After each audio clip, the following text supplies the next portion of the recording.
Think your last microwave meal was disappointing? Welcome to medieval Europe, where food didn't just suck, it actively tried to kill you. The idea of dining back then was less about enjoyment and more about basic survival. Forget Instagram-worthy dishes or Michelin stars. A typical peasant meal looked like a beige puddle of sadness in a bowl. And that's on a good day. The go-to meal for most people was potage, a bland, watery stew made from barley, onions, leeks, and any random root they could dig up. Cooked in the same pot for days, it often doubled as a compost bin. If you were lucky, you might find a piece of meat. If you were unlucky, it was crawling with weevils. Bread, the so-called staff of life, wasn't much better. Ground in stone mills, the flour was often laced with tiny rock fragments. The result? Tooth-breaking, jaw-locking loaves that felt more like punishment than nourishment. And then there was ergot, a fungus that grew on rye. Eat enough of it, and you'd start hallucinating, sweating, convulsing. Some towns probably thought Satan himself had shown up, when really, it was just another bad bakery day. But wait, it gets worse. Water? Poison. Most rivers were open sewers. So even kids drank ale, not because it was fun, but because it wouldn't kill them. Welcome to dinner in the Middle Ages. Come for the stew, stay for the psychosis. In medieval times, meat was like the holy grail of food.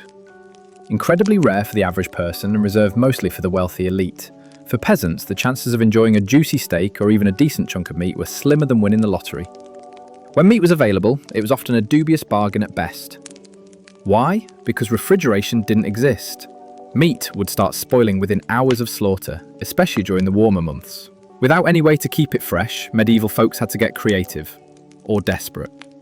The rich had access to salt, spices and smokehouses, which could mask the taste and delay the rot, but the poor mostly relied on heavy seasoning or just holding their noses. Spices like pepper, cloves and cinnamon were luxury items imported from distant lands, costing a fortune. They were not just for flavour, but for hiding the smell of decay. The stronger and more pungent the spices, the better the chance that the meat was on its last legs. Imagine biting into a stew where the meat tastes less like meat and more like a pepper bomb. That's medieval cooking for you. Even among the nobility, meat was often questionable. There were times when fresh meant borderline rotten. Medieval cookbooks contain recipes for what might be called meat resurrection, methods to recook or heavily season spoiled meat so it was somewhat edible. Sometimes the cooks would cook meat in wine or vinegar sauces to disguise the smell. Others would boil it repeatedly, hoping the foulness would disappear. Spoiler, it usually didn't. Street vendors often sold mystery meat pies filled with whatever was cheap and available, rats, cats, or the less savoury parts of animals. Nothing was wasted. Intestines, brains, feet, and even blood were common ingredients. This nose-twitching buffet was called offal, and it was a staple in peasant diets. If it didn't scream or squeak, it was food. There were also strict sumptuary laws regulating what people could eat based on their social status. Eating above your class was not just frowned upon, it was illegal. Peasants caught eating too much meat or forbidden delicacies could face fines or worse. So even if a poor person managed to snatch a piece of meat, they had to be discreet. For the lucky few, hunting provided some fresh meat, but this was dangerous and illegal on noble lands. Poaching was a crime punishable by death or mutilation. Nobles guarded their forests zealously, so the peasants' diets were mostly vegetable-based, with meat appearing only on special occasions or religious feasts. The medieval feast, forget the grand turkey legs of Hollywood movies, most people didn't feast, they simply ate to survive. And when they ate meat, it was often a stinky, spiced, slightly suspicious event that left you wondering whether the taste was coming from the food or the fear of food poisoning. So, meat is a gamble, bread's a rock, water's a death sentence. What's left? Fish. That should be safer, right? Well, only if you lived near the coast and had a strong stomach. For the rest of medieval Europe, fish wasn't fresh, it was fossilized. Because there was no refrigeration, fish had to be preserved through heavy salting or drying, which turned it into something between jerky and a brick. You didn't eat it, you fought it. Most of it was imported inland from coastal towns and could take days to arrive. Picture this. A slab of cod, cured until it's harder than your roof tiles, wrapped in cloth and carried on horseback through dirt roads and rain. By the time it reached your plate, it smelled like the apocalypse. Salt wasn't just a flavour enhancer, it was a survival tool. And expensive. So valuable, in fact, that entire economies were based on it.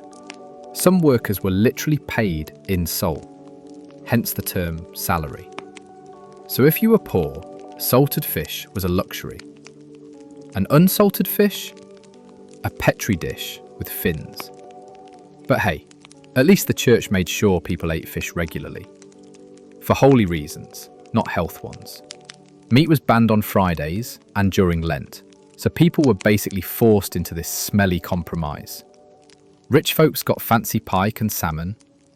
Poor folks got eels from the river, or mystery creatures from the swamp that technically counted as fish. There's even evidence of people eating beavers, because monks decided that since beavers swim, they qualify as fish. Problem solved?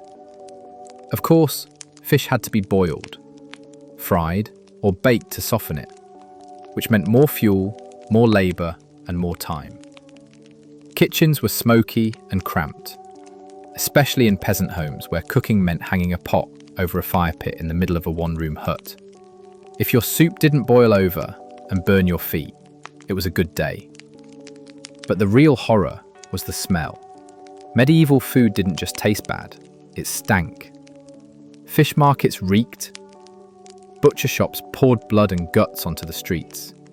Kitchens were filled with the aroma of overboiled cabbage, fermented dairy, and burning animal fat. The only way to survive a meal was to drown it all in ale, cover your nose with a rag, or just lose your sense of smell entirely. So next time your food delivery takes too long, or your fish isn't Instagram worthy, remember, in the Middle Ages, food wasn't late. It was dead, then re-dead, then salted until it could beat you in a fight. Let's get one thing straight. You couldn't drink the water. Not unless you wanted to gamble with your life. Most rivers and wells were open toilets for people, animals, and industry. So what did medieval folks drink instead? Simple. Alcohol. Lots of it. Kids? Ale. Pregnant women? Ale. Monks? Wine. Everyone else? Whatever was wet and wouldn't kill them instantly. Now don't get excited. This wasn't craft beer with citrus notes and a clever name. Small ale was weak, flat, and barely tasted like anything but bread and barn water. Still, it was safer than water because the brewing process boiled out most of the germs. The average peasant drank up to 8 pints a day, including children, not because they were party animals, but because they wanted to survive until breakfast.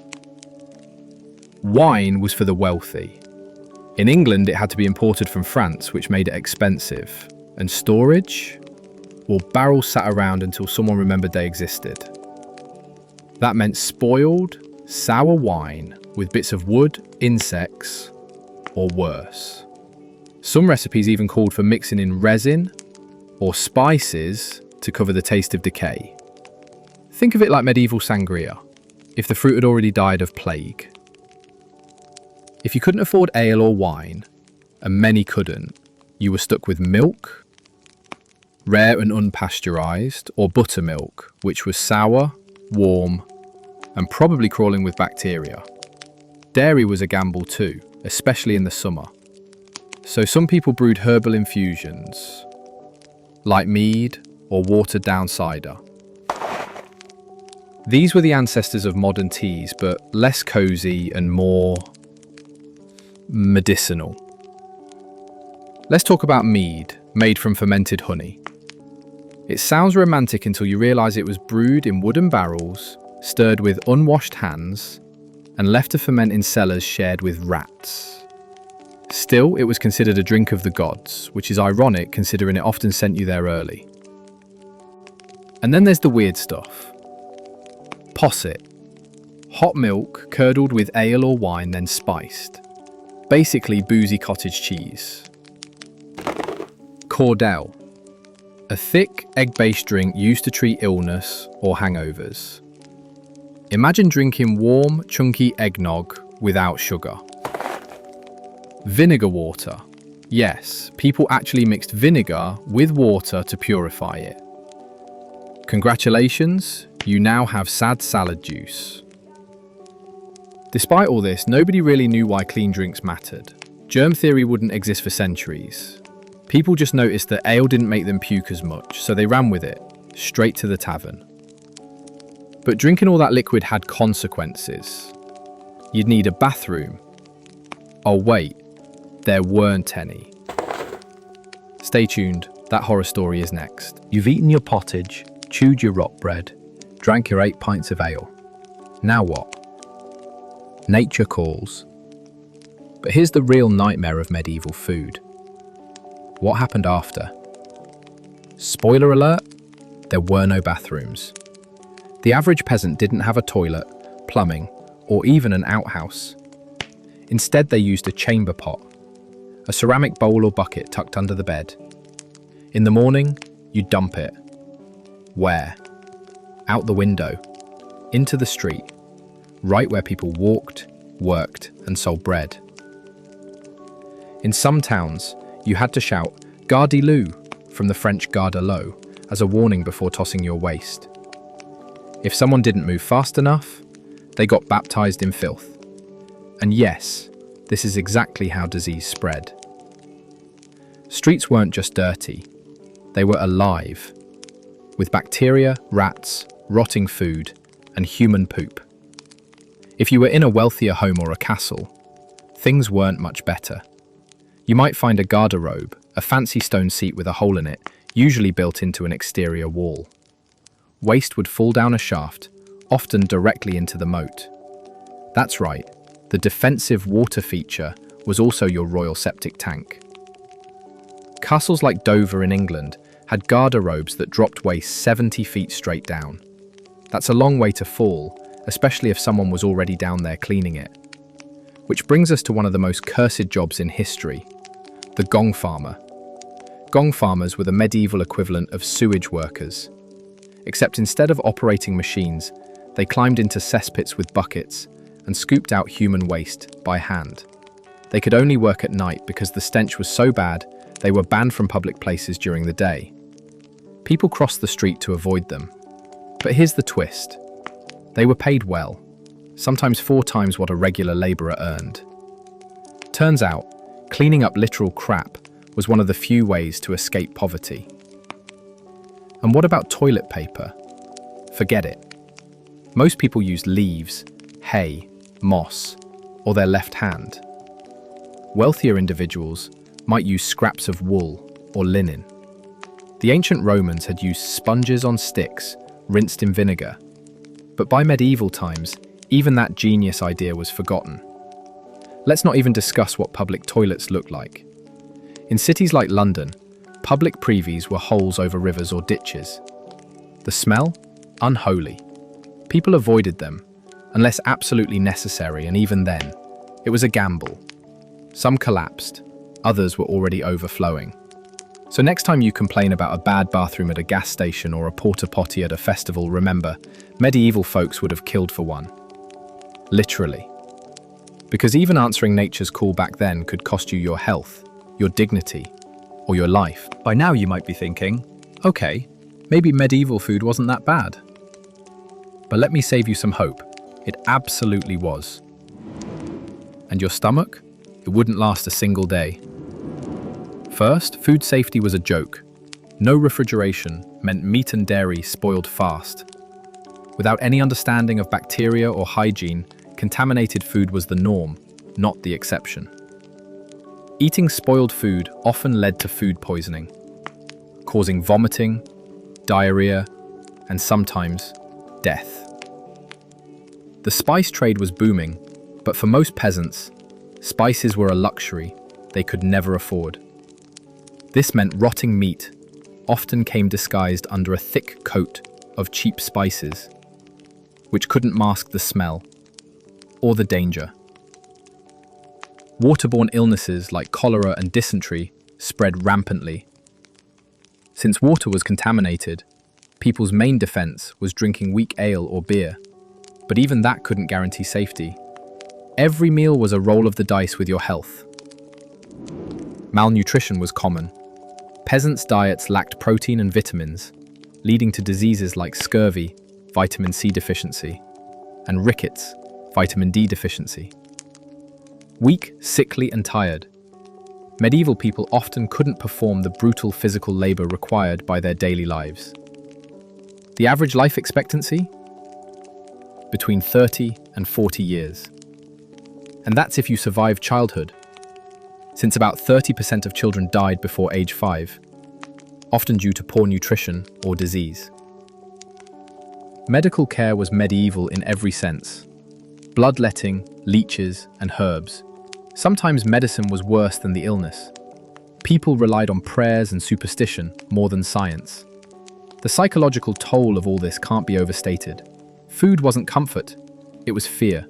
Fear of hunger, fear of sickness, fear of death. You'd eat what you could, when you could, and always with the hope that it didn't poison you. So would you last a day in medieval times? Probably not. And that's why next time you complain about your bad meal, remember, you live in a time when food is safe, fresh, and sometimes even delicious. Your ancestors? They'd trade it all for just one modern burger and a clean glass of water.